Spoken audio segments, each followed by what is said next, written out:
these aren't meant for, I don't have that kind of stuff. Yeah, these are the cheap ones. Let me see what you got here real quick. Right, so you need two of these cables, because these cables have to plug into something. See what I mean? Yeah. Yeah, that's your best bet. Yeah.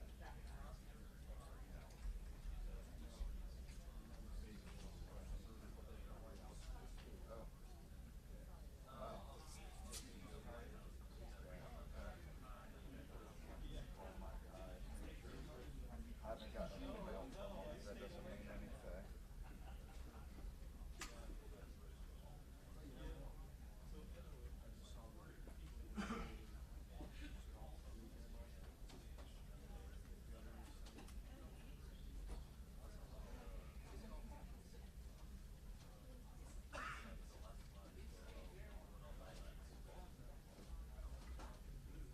It's Mark. So, C-SPAN showed up with their live, so I just wanted to double check, make sure we're still good. Still seeing me, got my picture, everything looks good. You went down to 49. I did, 4,900. Yeah. So just not. No, I know, I'm just thinking it's not pressing.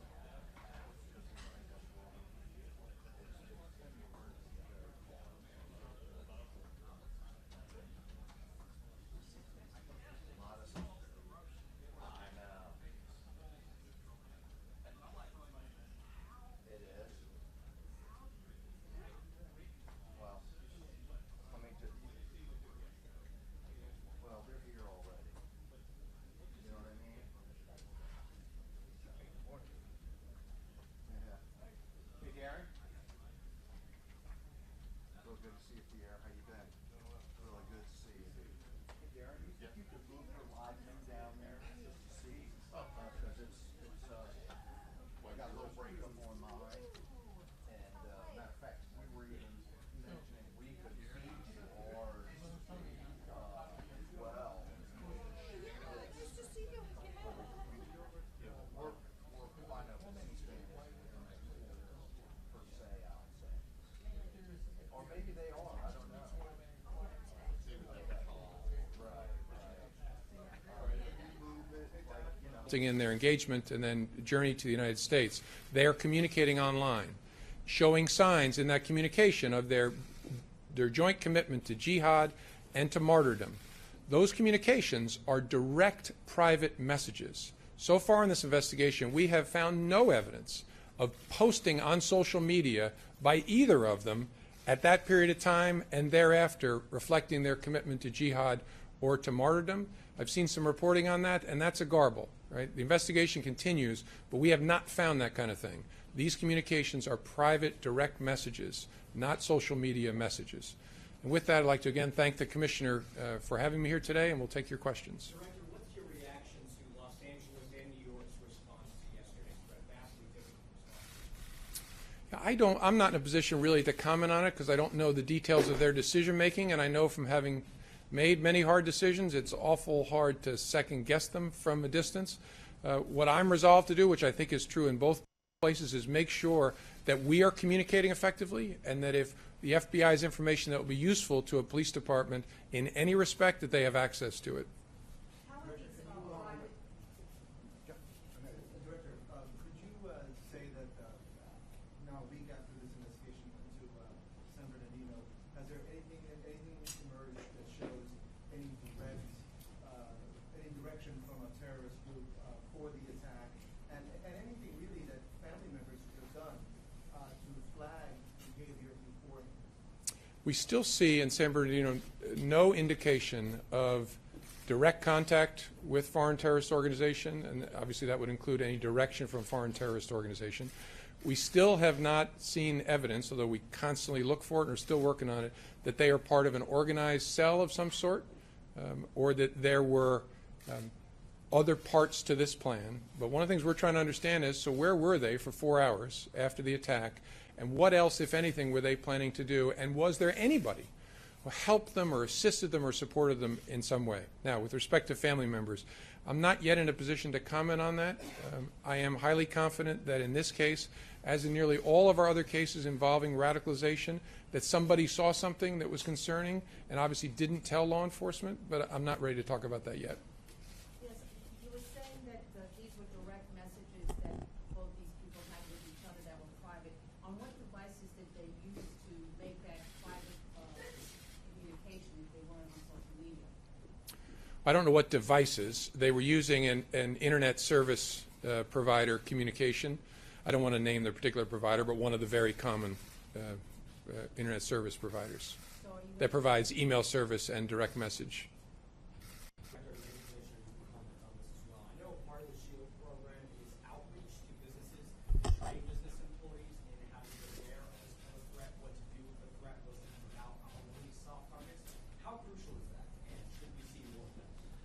I think that's absolutely crucial. One of the strengths of the SHIELD initiative, involving thousands of security directors for businesses throughout the New York metropolitan and the tri-state region, is the idea of quickly being able to share information about threats, about actual attacks that might occur, but it's also to assist them in the prevention of attacks, the idea of how can they train their employees, how can they help to secure their sites.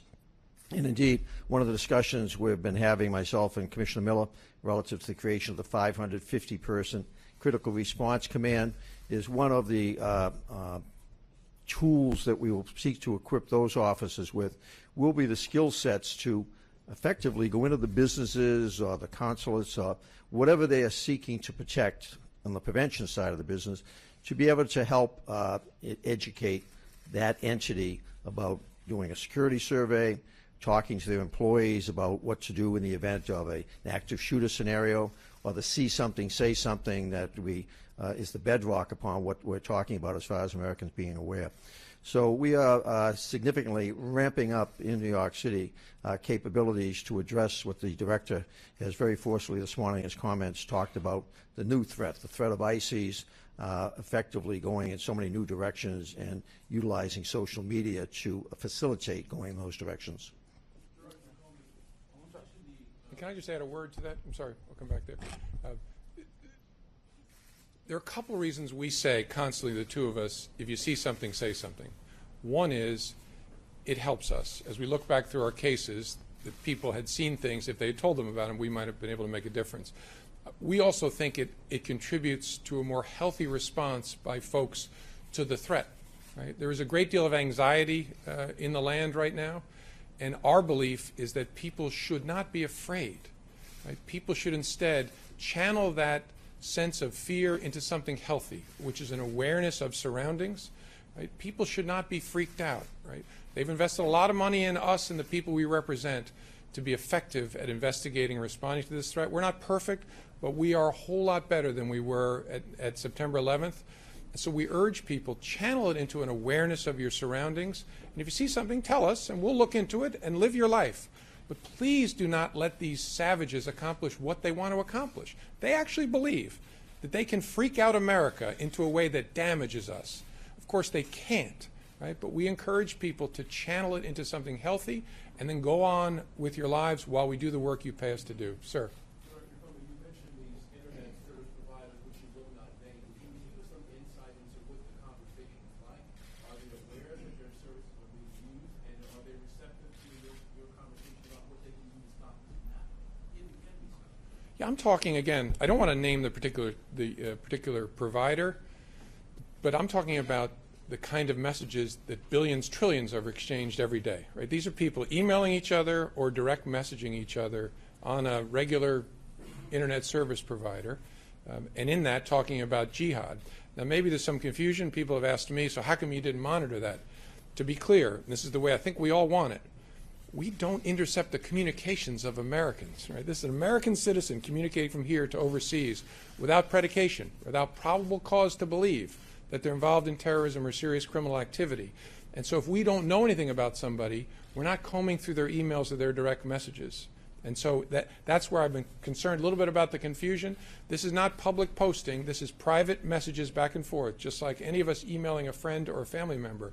The government's only intercepting that with probable cause and a court order. And if we don't know anything about the person, we have no predication to be doing that in the first place.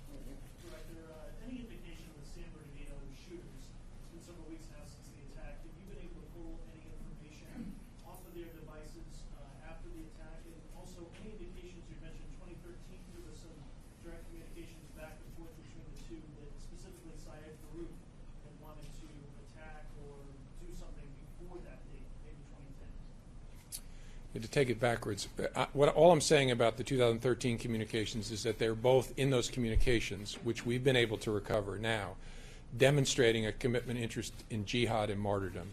That's not about particular plotting, right? And so, that full stop there. We have recovered some information from devices. They worked very hard for reasons that are not clear to me yet to try to keep us from accessing their devices by smashing and otherwise trying to obstruct our ability to get information. We've been able to get some. We're still working on it, honestly.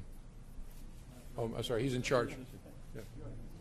Yeah. Any indication that Farouk or Malik hit it at the actual fire and it went unnoticed? And do you see any connection now to the four guys who went out to Afghanistan for SARS? You talk to friends of theirs who aren't, and they say that Farouk is not part of their Yeah, thank you for that. The first part of the question, so far we see no indication that either of these two killers came across our screen, tripped any tripwires, anything that either brought them to our attention or should have brought them to our attention. That said, in every significant case, we go back through it after we're done and squeeze it to see if there's something we could have learned, so we'll make sure we do that. But so far I don't see anything. With respect to the arrest you're talking about, so far I don't see a connection. Yes, hi, Tina Temple-Raskin, Pure News. A question for the director. First of all, I want to clarify. Are you then saying that Chattanooga was indeed a terrorist act? And secondly, do you have any sort of more clarity on why it is that a workplace is placed where there was target, given that there was so much ammunition and so many bombs in the food house? To take the second one first, I don't know the answer to that yet. That's obviously something we're working very hard on, as I said at the beginning. We want to understand, was there something else they were planning? Obviously, as I've said, we're trying to understand, was there anybody else involved, even tangentially? With respect to Chattanooga, yes. I mean, we've investigated Chattanooga from the beginning. I believe we have concluded that the Chattanooga killer was inspired by foreign terrorist organizations' propaganda. As the Commissioner knows, it's often difficult, as it is with San Bernardino, to untangle. So which particular source, right? There's competing foreign terrorist poison out there. But to my mind, there's no doubt that the Chattanooga killer was inspired, motivated by foreign terrorist organization propaganda. We've investigated from the beginning as a terrorist case. So has the FBI's approach to investigating ISIL cases in the U.S. changed in the wake of No.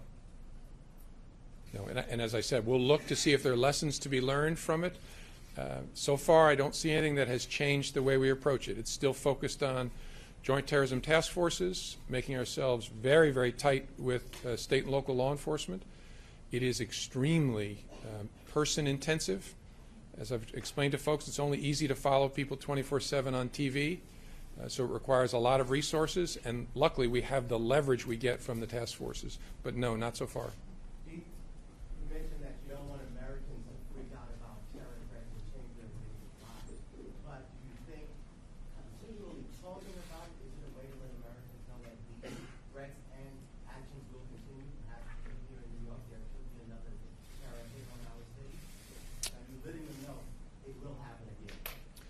We're trying to do two things that maybe they're contradictory, but I hope not. First, we're trying to always tell the American people the truth. We've been talking about this since we each got in these jobs. There is a continuing threat, this effort by ISIL in particular to inspire violence. New York, given that it is the city of the world, will always be a focus of those troubled souls looking to engage in inspired violence. But we don't see a reason for people to freak out, to be honest with you. We think people should, because they are grown-ups and we're grown-ups, understand there is a threat, but we want them to know here's what we're doing to mitigate it. If that changes in some way, we will tell you. But our ask for you is don't let them win this by freaking you out. Channel it to something healthy. Tell us if you see something concerning and live your life knowing that you've invested a lot of people in people who are not perfect but are competent. How concerned are you, though? You mentioned that there are people who have mental illness and drug abuse who are turning to the Islamic State for guidance and doing these horrible things. They may not even be terrorists, but they're in trouble. How bothered are you by that? Well, I'm concerned about it.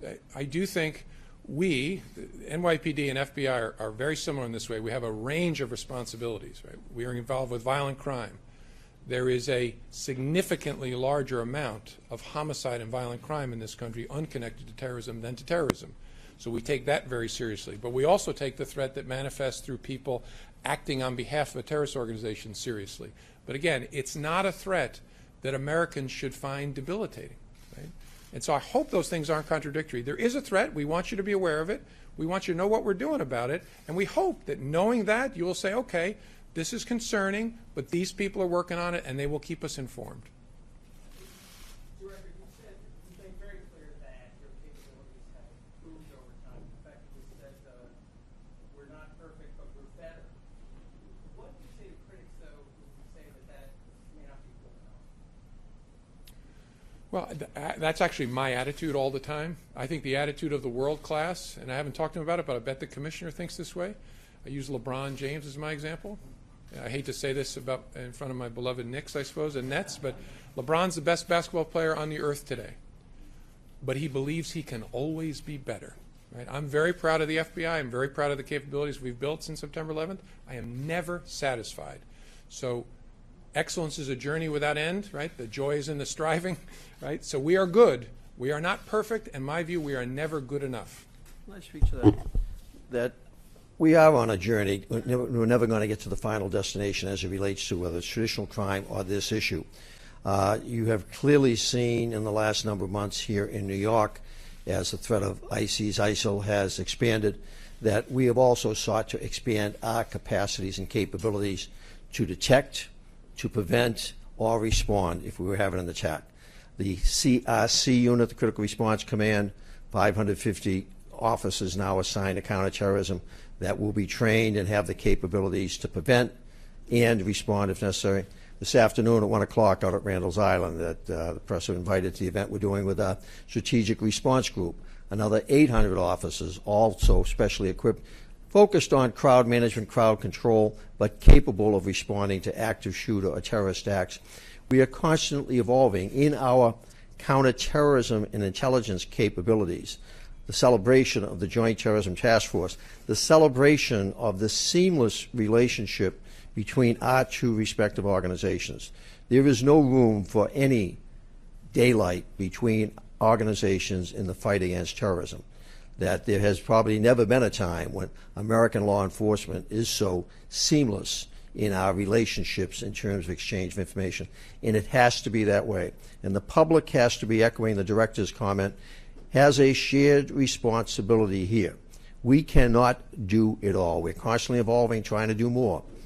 But to be successful at this, we need the public, the shared responsibility to be aware, to not be fearful, to say something if they see something, and have confidence that in the case of New York City, on the national level, that we have the capacity to respond quickly, analyze it, and make a decision.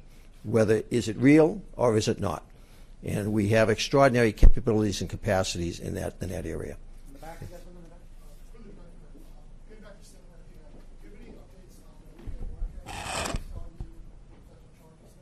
I don't.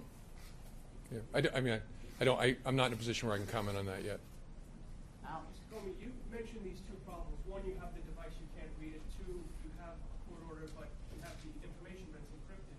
And you mentioned that it's a business problem, not a tech problem. What's the bottleneck? What's the solution? And what are you doing to unlock it? The bottleneck is a lot of good people, and again, I want to be careful. I'm really not trying to impugn people's motives. A lot of people have designed their products or services in such a way that they can't access them. And they've done this either because they think it's the right thing to do, and I accept their good faith, or because they think that's what the market requires. There are a lot of other companies that provide email services or banking services or device services that provide secure services. Right? Your emails are encrypted in motion. but they are able to read them because their business model is such, and they comply with court orders. I've never heard anybody say that companies like that are fundamentally insecure from a security perspective, or that, I mean, the devices we can't unlock today, a year ago we could with a court order. I never heard anybody say a year ago those devices were insecure. So that's what I mean by I don't see it as a technical problem. I think the conversation we have to have is, what do consumers really want, right? And what do businesses, how do they really want to conduct themselves, given their assessment of the challenge, the threat we face? I'm hoping they'll step back and say, you know what, I'm not sure the market demand for a device that is warrant-proof is actually what I thought it was. So that's the conversation we're trying to have. Look, it is really, really hard. And so I don't stand here saying we can change this, we can fix this with a click, but we have to talk about what the possible solutions to this might be. Just to be clear, though, it's social media. You're talking telecom providers, the big companies. You're talking social media providers, Twitter, Facebook, Instagram. You're talking that broad spectrum of businesses. I'm talking communications providers of all different kinds and device makers. Those are the two different worlds. Device makers is where we see the going dark problem for data at rest, right? We can't open it with a search warrant. And communications providers of all sorts, the traditional to the niche. We often see issues there. Not with all of them, as I said. Some choose a different business model where they've built something that even they can't open when a judge orders them to. You have two more. John? Yesterday's events, the police commissioner said the NYPD consulted very quickly. The FBI and the ATF were quickly determined that this was not a threat to consumers. I was wondering if the FBI was consulting with LA and what the advice or take on the LA letter was from your FBI to the local departments, and was there a difference in that information provided from the NYPD in Los Angeles? Yeah, thank you, Jonathan. As I stand here today, I don't know who talked to whom and when in LA, and haven't had the time to go back and look at it. I'm sure it's known, but I don't know the answer to that. Last up here, please. Commissioner, there was yesterday after you made the statements out of LA, they came out and said that the comments were irresponsible. I was wondering if you could talk about that, and also there's been a development that this may have been done through a proxy, which means that the person could have done it from anywhere in the world, including here in the U.S. Do you have any information about that? Let me speak to the two issues. And yesterday, during the press availability with the mayor, I thought it made it quite clear about the differences between the two cities. And I'm intimate with both cities. I was chief of police there for 7 years. Along with John Miller, we stood up their counterterrorism operation. We helped to create the major city intelligence commanders operation, which was very intimately involved in yesterday's series of events. LA is, in its structural situation, is very different than the structural situation here in New York. The school chancellor, it is an independent entity. It is not controlled by the county. It is not controlled by the city. It is not under the control of the city police, the county police. It has its own police force. It covers all of the city of LA as well as large parts of the county of Los Angeles. My understanding yesterday, and I believe it is still my understanding today, was the decision to close the schools was made by the chancellor. And my comments were about the chancellor's decision.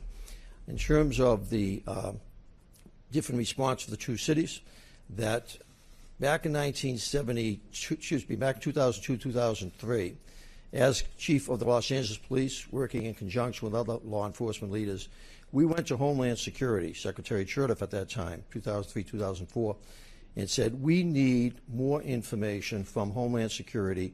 You cannot be making decisions, Homeland Security, about what we should do or not do in our respective cities. We need to, with our intimacy, with our particular circumstance, be in a position, with your input, your guidance, make a decision relative to what we want to do about a specific terrorist threat or a non-specific. Yesterday was a clear example of the outgrowth of that initiative, in which Homeland Security, we now in LA and the other 65 major cities and here in New York, get high degrees of intimate information on a terrorist threat where it is shared very quickly, but we are free to make our independent decision. New York City, LA. LA, based on their circumstance, their chancellor deciding to close the schools, if I understand it correctly, and then law enforcement and the city political leadership then supporting that decision that was already made. In this city, The mayor controls the schools, controls the police department. Our advice to this mayor and to this school chancellor, based on our analysis of our situation, was that the threat was not credible. So hopefully that clarifies that both national policy, Homeland Security, which was not involved in this issue yesterday, the threats went directly to both school situations within those two cities. So I know there's been an effort made to pit Chief Beck, close personal friend and colleague, against me, vice versa. We're not going to duel through the media. That they made a decision based on their analysis of their situation. We made one here based on analysis of our situation. Just reinforces the complexities of the decisions we have to make each day. Thank you all. Thank you all. Appreciate it.